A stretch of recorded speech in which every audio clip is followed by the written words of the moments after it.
Mě to tam vyhovuje, zřejmě budou chtít dělat daleko větší tlak z té strany. Řezník.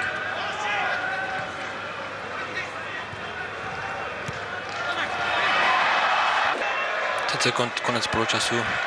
Baník trošku zvedl, zatlačil Olomouc.